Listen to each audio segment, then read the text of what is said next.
everyone. Let's welcome Trish Yochum to Inside Check. And we are rolling this to find out in this segment everything about her and what she does. I got a 17 on the die. You must reveal all. Exactly. So my wisdom is pretty high of a modifier. So Trish, welcome. I just had a moment of from the Goonies where they tell him he has to say everything. And the kid's like, I did this and I did this. That's exactly what this segment's all about. Yes, exactly. Watched that not that long ago. Did you? For like the 1100th time, but yeah. I was gonna say, tell me not for the first time, right? I would have been a little disappointed in Shelley. You want to get disappointed in me? Because I've seen parts of the Goonies, but I have not seen it all the way through. I was going to bring it up. Oh my gosh. A recent discovery about Greg Tito that was absolutely shocking. Greg, it is worth the time. Yeah, and it's from, the Pacific Northwest, right? Isn't that where the house is in Astoria, Oregon? Oregon. Yes. Yep. That's why I've always had a soft spot in my heart for the Pacific Northwest. I knew I would end up out here one day because that movie meant so much to me as a kid, and I loved Astoria. So I know, and then you actually go there, and the weather is so rainy almost all the time. Very misty. And I'm like, that's how it looked in the movie. It is. It's totally how it looked. You can even go visit the house that's still there. Been there, done that. Yeah, we drive through there at least once a year when we go either down to Seaside or Lincoln City and stuff in Oregon. So drive through. Are you a native to the Pacific Northwest? Yes, I am. Wow. I grew up in a tiny little town that's not so tiny anymore, Graham, Washington. So I grew up out here. I lived on the East Coast for a little while, but it was, like 4 or 5 years when I was young. We lived in Derry, New Hampshire for a while because my dad's job took him out there. But my dad's from the East Coast, so half of my family is in Connecticut, New York State, Vermont. So you're bi-coastal. Stomping grounds. Yep. Nice. Exactly. So now that you're here in beautiful Seattle area, Washington, and working at Wizards of the Coast, what exactly is it that you do, Trish?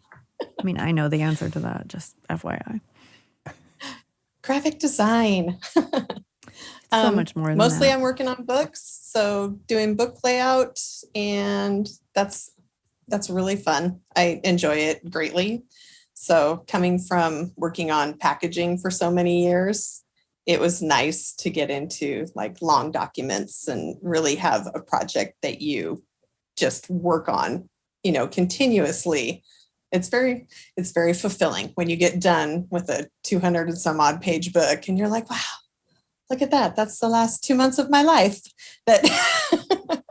Right. So. Yes. And I'm surprised that it's only 2 months, actually. Right, because that does take a long time, right? And so that's part of what this is all about, is trying to figure out, like, what does that mean, layout? Does that mean moving every word and image on each page of the D&D books that people get? It means coming up with, so like I come up with the way that I want a chapter start to look. So any treatments on the beginning of a chapter as you lead in, all of those, like the textures in the backgrounds of the book for the paper and all those little graphic tidbits that are throughout, those are all things that we create to put a book together. So it's really funny because I remember for a while, my parents used to tell people that I did the drawings for things when I worked on like Magic and D&D. And I'm like, oh, no. They save that for the really talented people. I'm like, I get to take those and then I get to play with that stuff. That's what I do. You're also a very talented person, though. Let's be honest. Our books are beautiful. And doing layout on a book, it's actually a huge job. I've seen you tinkering around in front of your computer screen. I know. Creating just moving all of your little things. I am definitely the person who loves layers. So many layers. Yes. So like working in Photoshop, it's Tristan who's one of our other graphic designers, has opened my things, and they will be like, you have so many layers going. It's like, I know. So you're like an onion. Exactly. It's like, that's how you get all that texture, all that buildup. It's just light layers of things over and over and over again. And one of the things that I love that I've noticed that you do recently was your kind of like mood boards for books. Like it's just such a cool way, I think, a visual way to learn about that book and that story, just by looking at the colors that you're choosing, the textures that you're choosing, like some different design elements that will. I almost spoiled something, so I'm maybe going to stop talking. But like, it's really cool to like see like your thought process behind why a book looks the way that it does. Yeah. Well, I mean, one that we can talk about that we did last year. So when we did Rime of the Frost Maiden, that one with all the icy textures and everything, I was immediately like, ooh, that sounds awesome. And I'm like surfing through pictures of ice in, Antarctica and Iceland and just all these different, it's like, how does ice overlay? What are the different layers to it? Does it look like a web? Does it look like bubbles? How does it shine? And how can you use those elements? And so took that inspiration and made all of the like icy elements to go with it. So it's really fun. And it's fun to do mood boards because, like Shelley said, I put those together. I don't know if everybody else does that. I know Emmy doesn't, but I know that I do it because it's kind of like a jump off place. So after I start designing on something, I will go back to it and refer to it. That's right. That's what Puppy says. He's like, yes, woof, woof. He's a big fan of graphic designers. Of paper. Does he like to rip up paper? He would. He does like to just curl up with a book. Just hey. paw through it. And you say, go ahead, Shelley. No, go. I was just gonna say that mood board thing is such a great way to think about how D&D books have changed over the years. I mean, obviously going back to the early days, it was just text on a page with a line drawing here and there, and then they've progressed over time with more and more graphic elements added to it. But I think that 5th edition, the work that you're doing now with Frost Maiden, like people, and it's one of those things that people don't realize the work and effort that goes into get that mood when you're opening the book. And those mood boards, something I didn't even really consider because. I mean, that reminds me of like interior design and how people do like swatches on the walls when they're kind of thinking about like what they're going to do. And you're doing that, but for the interior of a book. And that's so interesting. Yeah, it's kind of like another one that we did was for Eberron. Mm-hmm. And Jeremy Crawford had said, I really want this to be kind of steampunky, but not super steampunk. And I want it to have this old timey feel. And that's where we came up with, he said, I want it, we're going to do these newspaper articles and I want them to look like newspaper articles, like from the 20s. And so I just went and started pulling different images, different fonts. And so like, those are things that went on the mood board. It's like, here's this Art Deco poster that I really like. Here's this Art Deco typeface that I really liked. And then picking colors that went with it to kind of put through the book. And then it's like all of those things.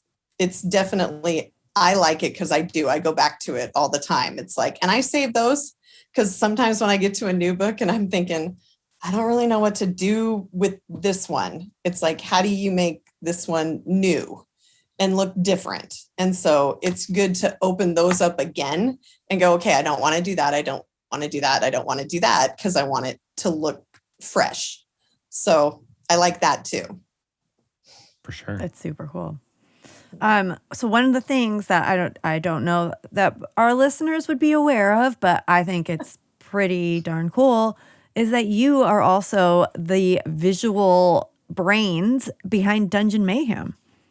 Yeah. You created that like whole cloth from the beginning, the whole look and feel of those cards, the fronts and the backs and the packaging and everything was you, all you. I loved that. That was definitely like a passion project once I started it. And then when we were doing like expansions. Yes. And I remember Shauna was saying, she's like, well, we could probably get somebody to do that. And then you can focus on this. I'm like, well, but no, but I want to do that. I want to give that up. Exactly. So I was like, can I keep it? Can I keep working? Did you? You kept it. I kept it through the big box set that we did, the monsters. Yep. And then that next set we did send out. Yeah. But yeah, it's just one of those where it's fun to see an evolution of a product too. So definitely. Yeah. But yeah, that's pretty cool to just like something that's absolutely brand new that has never existed before, that you have set the whole tone for that. And it's so beautiful. I just love and the components for it are so like, again, that's a thing that people don't even realize, even that you worked on it, but that they have to have this great consistency and usefulness to them, right? And you worked on all of that. Yeah. I think the most challenging part with those was doing the icons. Yeah. For all the powers that you can do and trying to come up with different things in a 1/4 inch space that have detail and look different. Yeah. And representative of the very random power that it is. Yeah, exactly. And so it's like, I think I kept all of those, like all the sketches that went into those. And there's so many people that sketch so much better than I do. So I'd be like, hey, Emmy, come here. I was like, I kind of want to do this and this and this. And we would sit and go back and forth with some different things. And then like when we got to the monster set, I had some ideas of things that I wanted. And I was like, oh, this is going to take me forever. And so I hit up Richard and I was like, hey, Richard, you want to do some sketches for me? And he came back with, like I said, I just want like 1 or 2 for, these 6 different things. And he came back with like 6 different options for every one of them. He's like, oh, I did them last night. They were so fun. And they were just little pencil sketches. And then I just took those and kind of finessed them a little bit into little vector icons. But yeah, that was fun. It was a challenge. And it's one of those where you're like, is this really going to work? You're putting all this time into it. And then when it's finally done and it's all together, it's like, okay, I like that. Yeah. And at the time when you were doing the first one, we had thought about it being a product line, but we weren't sure that that was going to happen. So you kind of have to always keep that in the back of your mind. Like what's the evolution of this going to look like if there is an expansion, and if the expansion is this size or this size. So we mixed it up a lot with that one, but yet the whole look was always very consistent. And I think one of the things I love that I see you do all the time is like these really thoughtful little touches. Like when you open the lip of the card box for Dungeon Mayhem, there's like a secret, like there'll be a goblin or there'll be an ampersand or like something. Like you always go the extra mile and like put these little flourishes in places that you wouldn't necessarily expect them to be. It's always just real classy, It's like a stamp that's like, Trish was here. It's a little Easter egg, but in non-digital form. It's in So just, when you're looking at our books and the packaging and card sets and stuff, just look around for those little touches, because that was probably Trish that put it there. Do you remember when it's fun to put things out? It's fun to be excited about something. It's more fun to see people play it and to see other people. It's like we had like family friends who were like, oh my gosh, we love that game. And so every time we had one release, I was like, I have something for you, and I'd bring them one because I'd use my product points and get them a sample. You're like, here, I've got one. I know. And they were just like, oh, this is awesome. And I'm like, it's so much fun to be doing something that makes somebody else happy, just something that's fun to do. I mean, I think that's one of the great things about D&D is it's like the pleasure that comes with putting something together, and that just is a great feeling when it's all finished and you like the way it looks. But then there's that second level where it's those people who are taking that and coming up with these amazing, campaigns to play and off of that. And it's like they get such joy out of playing you can't beat that. How could you beat having a job where you get to do that? You know, I don't think you can. Right. And I love about what we're talking about here. It's all stuff that may be invisible to some consumers, right? Like they see it and they will feel it, but they won't know that like someone had to make those choices. Someone had to spend time sketching those little, symbols, because if you do it right, which you guys awesomely did with Dungeon Mayhem, as well as the graphic design for the books, it's not something you note. It's just a feeling. It's like a score to a movie. The best scores are ones you don't necessarily notice all the time, and you don't necessarily notice all the little touches of visual information. But it's all there, and I'm really glad we're doing this, because now people will be like, oh, that was Trish. It's funny because my husband, who also works at Wizards, there are times where I'm like, there's this thing, and I'm, futzing with something back and forth. And he finally just goes, you realize you're the only person who's going to notice this, right? And I'm like, no, you bite your tongue. There are other people who will notice this. If they score high enough on their inside checks, they might. Yes, exactly. Oh, I got a 4. So I guess I won't notice it, but I'll feel it still. You'll know it's there. And hopefully everyone listening here will know that, the amazing work, talented work that you put into it, as well as knowing that you're a good person and just wants to spread joy and love through these products, like you were saying before. So great. It's fun. You're a good person, Trish. Oh, gee. Really nice. Really well, thanks for I will make sure my parents listen, and so they hear that. No. And then they'll finally know what you do. It'll be amazing. Oh no, that will still just be a whole nother can of worms. There's people out in my parents' orbit that think I invented Dungeons and Dragons. Like they have no clue. Like she makes the game. She makes the game. You rolled one. Yeah, they don't get it as much. Yeah. No. Well, awesome. I'm glad we were here to educate some of those folks who are listening, and that they get to see a little bit of the amazing stuff behind Trish Yochum's work on D&D. Wouldn't be the same without you. No, it would not. Thanks, guys. Thanks, Trish. Yeah. It's good to talk to you guys. Thanks for letting me chit-chat for a bit. Now you got to get working on the Wild Beyond the Witchlight, right? Oh, yes. That is definitely, it's coming. You guys just wait. I've seen the mood board. Woo! Have you? I'm like, we've already gotten, like the cover samples back so we could see how printing went. And so, yeah, I'm excited. That's a good one. Wings. It's fun. It's fun when you get to, it's like every single book that I get to, I'm like, oh, this is my favorite one so far. It's like, this is my favorite one so far. It's kind of a nice counterpoint to Van Richten's Guide to Ravenloft. It's like moody and dark and gothic-y, and it's like butterflies and clowns. I don't know, clowns kind of follow with Van Richten. That's true. It's a clown with a red balloon. You go back to Van Richten's. Get out of here. Get out of here.